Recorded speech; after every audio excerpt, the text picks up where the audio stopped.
अलग अलग प्रोग्राम जो पार्टी को दिए गए थे, उसमें एक तो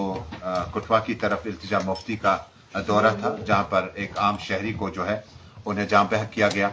उसके बाद जिस अंदाज से शुमाली कश्मीर में जो सिचुएशन बनी थी और जहां पर एक ट्रक ड्राइवर जो है उन्हें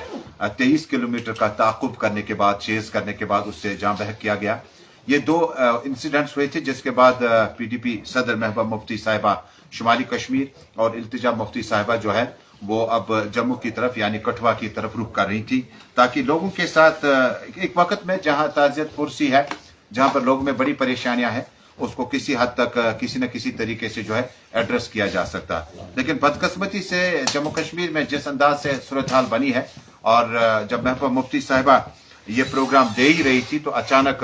पुलिस ने उन्हें हाउस अरेस्ट कर रखा। और ये पहली बार नहीं है, हालांकि इससे पहले भी एलजी इंतजामिया में इस तरह के इकदाम उठाए गए, जब अवामी राब्ता मुहिम से और अवामी दहलीज तक पहुंचने से पीडीपी सुप्रीमो को रोका गया। ये जम्मू कश्मीर में उमर अब्दुल्ला सरकार का जो अवाम ने ख्वाब सजा रखा था कि शायद वजीर आला बनने के बाद इस तरह के जो इकदाम, इस तरह के जो इंस्टेंसेज या मिसालें माजी में थी, वो किसी हद तक कम हो जाएंगी। लेकिन बदकिस्मती से जम्मू कश्मीर में नेशनल कॉन्फ्रेंस लेड सरकार ने वही रिवायत जारी रखा जो वो सेपरेटिस्ट्स के लिए इस्तेमाल करते रहे, जो ट्रेंड उन्होंने जम्मू कश्मीर में शुरू किया। जब इस तरह का कोई प्रोग्राम या इलेक्शंस में सेपरेटिस्ट को हाउस अरेस्ट रखा जाता था, लेकिन इस मिसाल को नेशनल कॉन्फ्रेंस ने अब सेपरेटिस्ट स्कीमे से निकालकर अब पीपल्स डेमोक्रेटिक पार्टी की लीडरशिप पे लाया और महबूबा मुफ्ती साहिबा को अवामी राब्ता मुहिम के तहत ताज़ियत पुरसी के लिए जहां सोपोर जाना था, उन्हें घर में नजरबंद रखा गया। इसी तरह से इल्तिजा मुफ्ती साहिबा एक दिन पहले प्रेस कॉन्फ्रेंस में उन्होंने इन वाकयात को तफसील में आपके सामने रखा, लेकिन आज उनका जो प्रोग्राम था वो यकीनन कठुआ जाना था, जहां पर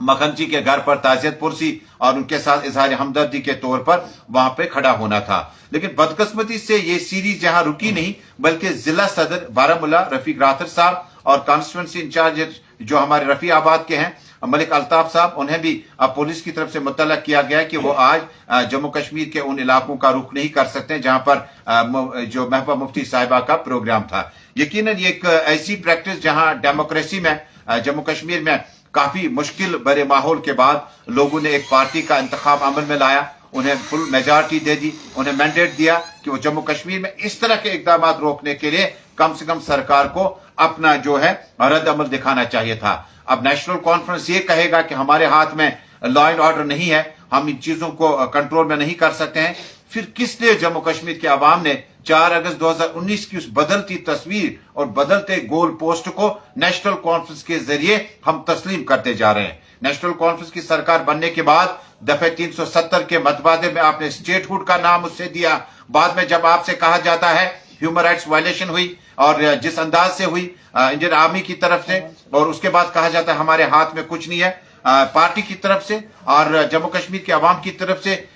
मौजूदा सरकार पे सवाल जरूर है कि एतबारियत की बात है, आपकी क्रेडिबिलिटी और आपकी साख की बात है कि आप लीडरशिप को सोपोर और कठुआ जाने से रोकते हैं। इसका गालिबन ये मतलब है कि आप पीपल्स डेमोक्रेटिक पार्टी को या उन लोगों को जिनके घर में ताज़ियत पुरसी है, इस वक्त अगर सियासी लीडर वहां जाना चाहते थे तो ये रुकावटें खड़ी करके नेशनल कॉन्फ्रेंस ने अपने इरादे साफ कर दिए कि जम्मू कश्मीर में कोई शख्स मारा जाए, किसी को गिरफ्तार किया जाए, किसी को बेबसी में देखा जाए, गालिबन जम्मू कश्मीर में सियासी तौर पर उसे सरपरस्ती हासिल नहीं होगी, जिसका इंडिया आज से मिलना हमें तकरीबन शुरू हुआ। सर, जिस तरह से सजाद लोन ने कहा कि 1990 के दौर को जो है रिपीट किया जा रहा है, आपको लग रहा है कि 1990 के दौर को जो है जम्मू कश्मीर के अंदर रिपीट किया जा रहा है? देखिए, जम्मू कश्मीर में नेशनल कॉन्फ्रेंस चूंकि सत्ता में काफी वक्त रही है और हमने देखा है कि 1990 के बाद इस तरह की जो आजमाइशें थी, इस तरह का जो